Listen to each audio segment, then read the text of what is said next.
भारत ने अंतरिक्ष में लाइव सैटेलाइट को मार गिराया है।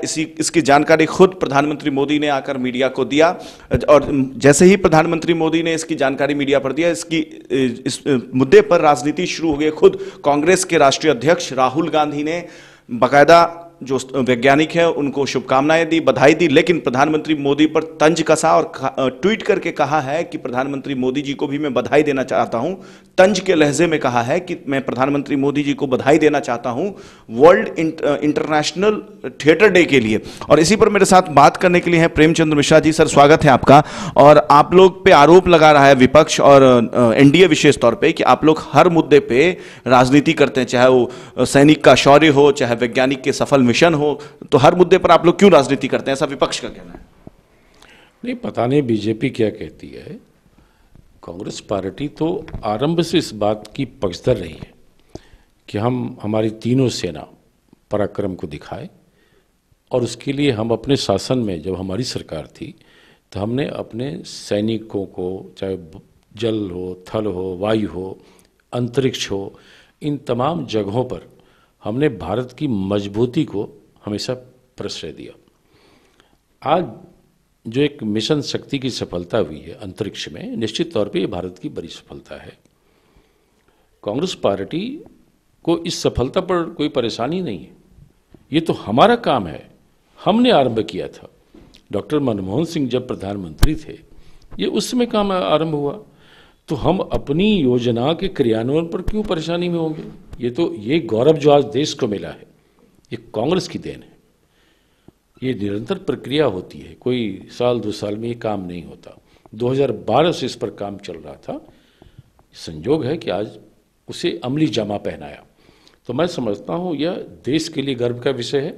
हम सब भारतीय इस पर गर्व करते हैं कि हमने अंतरिक्ष में अपनी मजबूती से पहुँच एक धमक के साथ रखी है।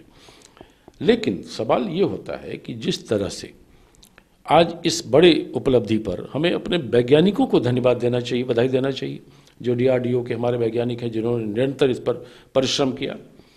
तो वो नहीं करके एकाएक प्रधानमंत्री जी ने पूरे देश को लगा 1 घंटे के लिए रोक दिया, सारी गतिविधियां देश की रुक गई। ट्वीट कर रहे हैं कि मैं कुछ ऐलान करने वाला हूं।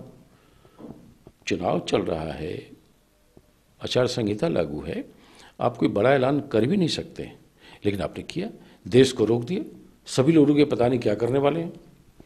और फिर आपने जिस ढंग से, जिस नाटकीय अंदाज में इन चीज़ों को रखा, तो वहीं पर बात उठती है कि आखिर बीजेपी या प्रधानमंत्री हर चीज़ में राजनीतिक लाभ लेना क्यों चाहते हैं। जिस मामले में बीजेपी का या उनकी सरकार का कोई योगदान नहीं है, आप क्यों डफली बजा रहे हैं। डफली हमारे वैज्ञानिक बजाएंगे, जिनके परिश्रम और योग्यता का ये फल है कि हमने अंतरिक्ष में एक बड़ी सफलता पाई है। ये तो स्पेस में आज से नहीं, नेहरू जी के समय से काम हो रहा था, लेकिन हम कहाँ कह रहे हैं कि हमने ये कर दिया इस देश में। सबसे पहले 1960-61 में स्टार्ट किया हमने, स्पेस में पहली बार कदम भारत ने रखा जब पंडित जवाहरलाल नेहरू प्रधानमंत्री थे। तो ऐसे मामलों में जहाँ पर राष्ट्रीय गर्व और गौरव का विषय होता है, अगर भारतीय जनता पार्टी चाहती है कि हम उसका राजनीतिक लाभ ले लें, तो ये उचित नहीं है। तो राहुल जी ने कोई आलोचना नहीं की है या कोई व्यंग्य भी नहीं किया है। जिस नाटकीय ढंग से मोदी जी ने इन चीज़ों को रखा, लगा था कि कुछ बढ़िया काम करने वाले हैं, पता नहीं क्या करेंगे। कई तरह की शंकाएं होने लगी, फिर नोटबंदी होगा, फिर स्ट्राइक होगा, क्या होगा। तो वो जो उनका तरीका होता है चीज़ों को भुनाने का, हमारी आपत्ति उस तरीके पर है।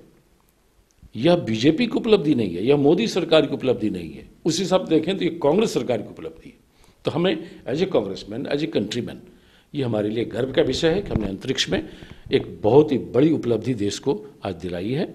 इसके लिए हम एक बार फिर से अपनी तरफ से और कांग्रेस पार्टी की तरफ से बधाई देते हैं उन वैज्ञानिकों को जिनके बदौलत इतनी बड़ी सफलता और उपलब्धि भारत को मिली है। आज आपने एक ट्वीट किया था और उस ट्वीट में आपने लिखा था कि ये नेहरू जी के कार्यकाल से प्रयासरत था और मनमोहन सिंह के कार्यकाल में भी इस पर प्रयास किया गया है इसको सफल बनाने के लिए। इसी को लेकर के मैंने बीजेपी प्रवक्ता से सवाल पूछा था, तो उनका यह कहना है कि कांग्रेस जब भी मोदी सरकार कोई सफल प्रयोग करती है और सफल हो जाता है तो कांग्रेस कहती है कि उनके शासनकाल में ये चीज़ प्रारंभ हुआ था। कोई भी प्रोजेक्ट हो चाहे तो कांग्रेस उसको क्रेडिट लेने की होड़ मच जाती है कांग्रेस में।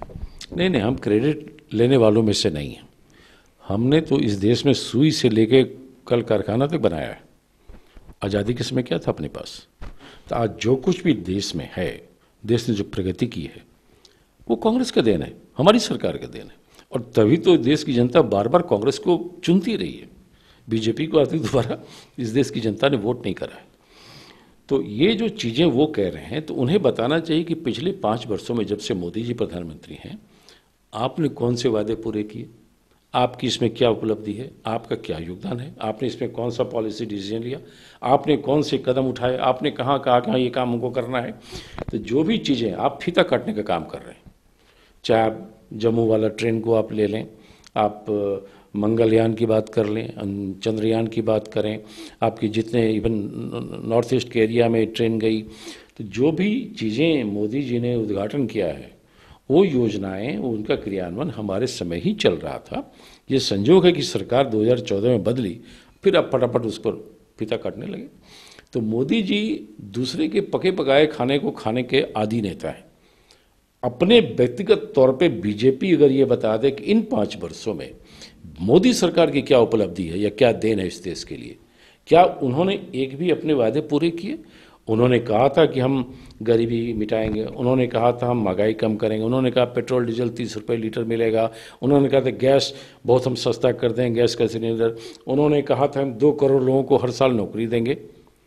इसमें से अगर एक भी वादा मोदी जी ने करके दिखाया हो तो माना जा सकता है कि मैं मोदी सरकार ने कुछ काम किया। ये एक डिफंक्ट गवर्नमेंट है जिसने कुछ किया नहीं है। हमारे किए कराए कामों का श्रेय लेने का काम बीजेपी करती है, ये हम नहीं करते हैं। हम विपक्ष में हैं, जहाँ पर लगेगा कि अच्छा कदम बीजेपी ने किया है, सरकार ने किया है, तो हम जरूर उसकी सराहना करेंगे, लेकिन कुछ करके तो बीजेपी वाले दिखाएं। आप लड़ाते हैं, भाईचारा मिटाने की बात करते हैं, हिंदू मुस्लिम कर रहे हैं, कभी गाय को लेकर इशू बनाते हैं, कभी आप लव जिहाद करते रहे। जब से सरकार में ये लोग आए हैं, इन्होंने किया क्या? लोकतांत्रिक परंपराओं को खत्म कर दिया, राजभवन को आरएसएस का अड्डा बना दिया। आप अल्पमत में आते हैं तब भी जबरदस्ती सरकार में आप ओथ करवा लेते हैं अपने गवर्नर से। तो ये जो चीज़ें हैं, वो चीज़ें इस देश में एक संकट खड़ा किया है। तो कांग्रेस पार्टी इन्हीं चीज़ों को लेकर तो लड़ रही है कि संवैधानिक संकट देश में खड़ा है, हमारी सभी संवैधानिक संस्थाओं को नष्ट किया जा रहा है, कहीं लोकतांत्रिक मूल्यों की बात नहीं हो रही है। तो ये जो बीजेपी के कार्य करने के तरीके हैं, वो भारत के लोकतंत्र के लिए भी खतरनाक है। तो उसी आधार पे कांग्रेस पार्टी एज ए विपक्षी पार्टी हम चाहते हैं इस देश में भाईचारा कायम हो, मुद्दे आधारित बात करें। मोदी मुद्दों पर वो बात नहीं करते, अपने जो वादा किया था उस पर वो बात नहीं करते हैं, तो वो गैर जरूरी चीज़ों को इशू बनाते हैं। तो हमारा विरोध उसी पॉइंट पर है कि आप उन बातों पर क्यों नहीं बात करते, आप बेकारी मिटाने पर क्यों नहीं बात करते, आप शिक्षा की बात क्यों नहीं करते हैं, आप रोजगार की बात नहीं करते हैं, आप बात करते हैं उन इश्यूज पे जिसकी आवश्यकता आज इस देश को नहीं है। वही हमारा उनसे विरोध है। चलिए अब बात थोड़ा सा महागठबंधन पे कर लेते हैं। महागठबंधन में जिस तरीके से बिहार में एक तरीके से देखा जा रहा है कि पशुपेश की स्थिति है और कुछ भी सुलझा हुआ नहीं है महागठबंधन में, जो अंदरूनी कलेश वो कहीं ना कहीं सबको दिख रहा है। तो क्या कारण है कि, और दूसरी बात यह है कि भाजपा वाले, एनडीए वाले ये कह रहे हैं कि कांग्रेस को तो एकदम आरजेडी ने डोमिनेट कर दिया है। जब बीजेपी के लोग ऐसा बयान देते हैं तो मुझे हंसी आती है। पिछला लोकसभा चुनाव बिहार में बीजेपी 31 सीटों पर लड़ी थी, 22 जीती थी, और आज बीजेपी 17 सीट पर लड़ रही है। बीजेपी आधे सीट पर आ गई, कांग्रेस 12 सीट पर लड़ी थी, हम 9 सीट पर लड़ रहे हैं। तो उस तुलना में हम उतने नीचे नहीं गए जितने खुद बीजेपी चली गई। तो भारतीय जनता पार्टी कहने को कुछ भी कहे, उनके पांव के नीचे की जमीन खिसक गई है। तभी तो नीतीश कुमार के शर्तों पर से अलायंस करने गए नीतीश कुमार के साथ। जेडीयू जिसका 2 एमपी है वो 17 सीट पे लड़ रही है, बीजेपी का 22 एमपी है वो भी 17 सीट पे लड़ रही है। बीजेपी ने 5 एमपी के टिकट काट दिए, बीजेपी के कई मेंबर ऑफ पार्लियामेंट पार्टी छोड़ के चले गए। तो बीजेपी के अंदर जो परेशानियां हैं, वो परेशानियां ये बताने को काफ़ी हैं कि बिहार में भारतीय जनता पार्टी की स्थिति बिल्कुल ठीक नहीं है। शत्रुघ्न सिन्हा जैसे लोग छोड़ गए, कल हमारे कांग्रेस में शामिल होने जा रहे हैं। कीर्ति आजाद छोड़ दिया, उन्होंने कई और भी नेताओं को बाहर का रास्ता दिखाया। गिरिराज सिंह रोज वहाँ नाटक कर रहे हैं, हम लड़ेंगे नहीं लड़ेंगे। तो ये स्थिति आज बीजेपी में हो गई ना कि वहाँ पर सिर्फ फुटबॉल हो रहा है और आपस में कोई किसी को मानने को तैयार नहीं थी। ये स्थिति तभी पैदा होती है जब जनता का विश्वास और समर्थन उस पार्टी से कम होने लगता है। देखिए, आपने कीर्ति आज़ाद का नाम लिया, इसलिए मैं 2 सीटों की बात कर रहा हूं जो जहां पे कांग्रेस का कभी किसी समय में गढ़ रहा है, और कांग्रेस की वो पुश्तैनी सीटें रही है, दरभंगा या और मधुबनी विशेष तौर पे शकील अहमद वहां पे सांसद भी रह चुके हैं। लेकिन अब जो खबर है हम लोगों के पास कि ना तो आपके कोटे में मधुबनी जा रहा है, ना दरभंगा जा रहा है, और आप लोगों ने पुरजोर तरीके से मांग रखा था दरभंगा को, तो क्या आपको नहीं लगता कि कांग्रेस की मांग को सुनी नहीं जा रही, या कांग्रेस को हल्के में ले रही है आरजेडी, या कांग्रेस आरजेडी पे आधारित हो गई है? देखिए, कोई किसी पर आधारित राजनीति नहीं करता है, कोई भी पार्टी नहीं करती है, लेकिन गठबंधन जब होता है तो कई जगह कंप्रोमाइज करने होते हैं। जहाँ तक दरभंगा का सवाल है, दरभंगा कीर्ति आज़ाद मेंबर ऑफ पार्लियामेंट हैं और वो एज ए एमपी हमारी पार्टी में शामिल हुए, तो कायदे से दरभंगा पर उनका हक बनता है। कांग्रेस पार्टी ने उनके लिए कोशिश की है कि वो सीटें हमें मिल जाए, लेकिन गठबंधन में कई पार्टियां हैं जहां हमें एक दूसरे के क्लेम को भी देखना होता है, तो उसमें कई बार कुछ चीज़ें छूट जाती हैं, कुछ मिल जाती हैं, और हम चूँकि कम सीट पे लड़ रहे हैं, हमारी सीटों की संख्या 9 है, हमें अपने उम्मीदवारों को उसी हिसाब से उसमें चयन करना है, राज्य के लोगों की भावनाओं का भी समावेश करना है, मिथिलांचल के लोगों की भावनाओं को भी समावेश कराना है। ये सही है कि वहाँ पर लोगों का ये इच्छा है कि मिथिलांचल में मधुबनी, दरभंगा, इस इलाके में हमारे पास अच्छे उम्मीदवार हैं, इन दोनों जगहों पर हमें लड़ना चाहिए। कई और जगह पर देखिए, औरंगाबाद हम नहीं लड़ पाए, वहाँ हमारे पास अच्छे उम्मीदवार थे, निखिल बाबू थे, अवधेश सिंह थे, कई कैंडिडेट थे। ये गठबंधन में एक विसंगति है कि कई बार आपके अच्छे लोग भी चुनाव नहीं लड़ पाते हैं, तो ये जब आप किसी दल के साथ गठबंधन में जाएंगे तो ऐसी परिस्थितियों का सामना करना पड़ता है। लेकिन कांग्रेस पार्टी का मानना है कि अभी अगले 1-2 दिनों में इन चीज़ों पर निर्णय होना है। हमारे पार्टी के प्रदेश के नेतृत्वकर्ता और भी हाईकमांड के लोग इन चीज़ों पर लगातार मंथन कर रहे हैं और सहयोगी दलों से भी हम बातचीत कर रहे हैं। मेरा ऐसा मानना है कि हम इसका बेहतर समाधान निकालेंगे और हम अच्छे उम्मीदवारों का भी चयन करने में सफल होंगे, और ये इम्पोर्टेंट जो हमारे लीडर हैं वो भी चुनाव लड़ेंगे, ऐसा मेरा मानना है। और उम्मीद की जाती है कि कांग्रेस और गठबंधन बिहार में बेहतर प्रदर्शन करेगी। एक आखिरी सवाल है, कांग्रेस आरजेडी के कई नेताओं से ऑफ कैमरा जब बात होती है तो वो कहते हैं कि कांग्रेस का तो कोई वोट बैंक है नहीं, कांग्रेस तो आरजेडी के वोट बैंक के सहारे जीत जाती है या टक्कर दे पाती है। अब इन बातों का जवाब देना उचित नहीं है। गठबंधन जब भी होता है, दलों के आधार बेस वैचारिक स्तर पर किसका क्या पहुंच है उसी पर होता है। अगर हमारा कोई वजूद ही नहीं है तो लोग फिर हमसे गठबंधन क्यों कर रहे हैं? तो गठबंधन तभी होता है जब आपके पास कोई ताकत हो, विचारधारा हो। कांग्रेस पार्टी का मानना है कि बिहार में आज की जो परिस्थितियां हैं, नीतीश कुमार की अवसरवादी राजनीतिक जो पैतराबाजी उन्होंने किया था, बीजेपी ने जो बिहार को निराश किया है, इन दोनों चीज़ों में एक बेहतर विकल्प की आवश्यकता बिहार में है। और उसके लिए मेरा मानना है कि कांग्रेस पार्टी, आरजेडी या दूसरे आरएलएसपी के लोग पार्टी और मांझी जी हैं और भी पार्टियां हैं, वो सब मिलजुल कर लड़ेंगे तो हम बीजेपी और जेडीयू और एलजेपी को आराम से परास्त कर सकते हैं। और आप उनके उम्मीदवारों को देखिए ना, हमारे यहाँ तो कोई परेशानी नहीं है। आप देख लीजिए, अगर मिथिलांचल की बात होती है तो जेडीयू ने एक भी ब्राह्मण उम्मीदवार नहीं दिया। ये बड़ा सवाल है, इन सवाल का जवाब दें। जेडीयू ने मैथिली को पाठ्यक्रम में नहीं रखा है, इसका जवाब जेडीयू के नेता को देना पड़ेगा। बीजेपी ने एक मुस्लिम उम्मीदवार दिया, जेडीयू की तरफ से वो आया। बीजेपी ने तो एक मुसलमान को टिकट भी नहीं दिया। तो जो मुसलमान लोगों की हालत बीजेपी में है, वही ब्राह्मणों की हालत जेडीयू में है। ये चीज़ मतदाता समझ रहे हैं।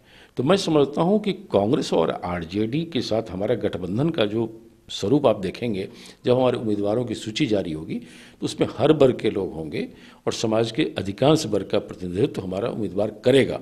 हम किसी को छोड़ के नहीं चलेंगे। जो काम बीजेपी जेडीयू ने किया है बिहार में, और एलजेपी, वो तो पारिवारिक पार्टी, अपनी परिवार में 3-4 लोगों को टिकट दे दिया है, तो ये लोग हमारा मुकाबला नहीं कर सकते। ठीक है, कुछ विलंब हो रहा है उम्मीदवारों के चयन में। मैं समझता हूँ अच्छे उम्मीदवार देने के लिए कभी कभी थोड़ा समय लगता है। हमारे सामने एनडीए के उम्मीदवारों की लिस्ट है। अब हम देख रहे हैं कि उन उम्मीदवारों को परास्त करने के लिए कौन से बेहतर उम्मीदवार हो सकते हैं। आप देखेंगे 1-2 दिनों में हमारे उम्मीदवारों की जब लिस्ट आएगी, वो एनडीए की तुलना में बहुत ही योग्य और सुयोग्य उम्मीदवार होंगे।